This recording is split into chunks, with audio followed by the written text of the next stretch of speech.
This video covers the topic of series, specifically focusing on the method of differences. We will look at how to use this rule to rewrite and calculate the summation of finite series, presented by CAIE. In this chapter, you will learn the method of differences. This is a technique for rewriting the summation of a series. The chapter is quite short, so we will cover the key points efficiently. The following sections provide the teachings for Exercise 2A. To work with finite series, it is helpful to recall standard summations from previous modules, such as the sum of natural numbers, squares, and cubes. You will need these to apply the method of differences. When dealing with summations, remember your rules of algebra. For instance, if you have a coefficient inside a sum, you can bring it to the front, allowing you to use a known summation formula. The method of differences relies on expressing the general term of a sequence, UR, as a function, f of r, minus that same function with the next term, f of r plus 1. This allows the sum to be rewritten in a way that reveals a pattern. When you write out the terms of this sum, you will see that many of them cancel each other out. By evaluating f1 and f of n plus 1, you can determine the total sum. Always check to see which way the terms cancel. Let's look at an example. To show that 4r cubed is equal to this expression, start by expanding the brackets carefully.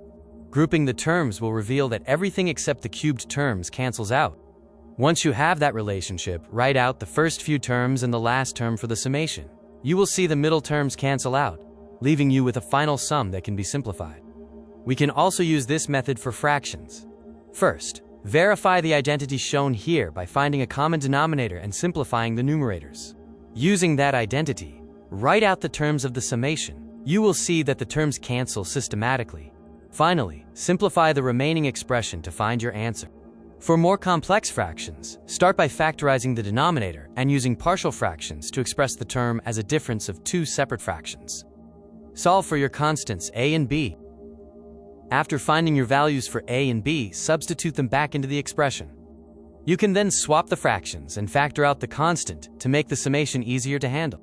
Now, apply the method of differences to the summation. Write out the first few terms and the last term, and keep that constant factor outside while you observe the terms canceling.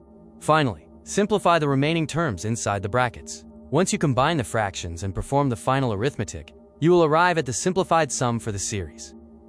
Moving on, this video demonstrates how to use the method of differences for a specific series. Start by expressing the term as partial fractions, which will help us identify the difference between two simpler fractions.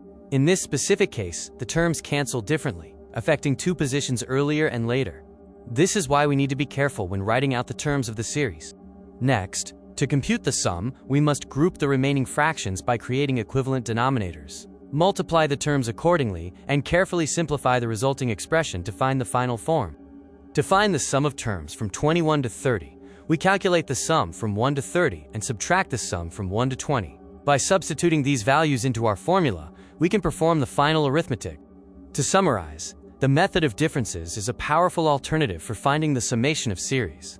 Given how short this chapter is, ensure you get plenty of practice with the exercises.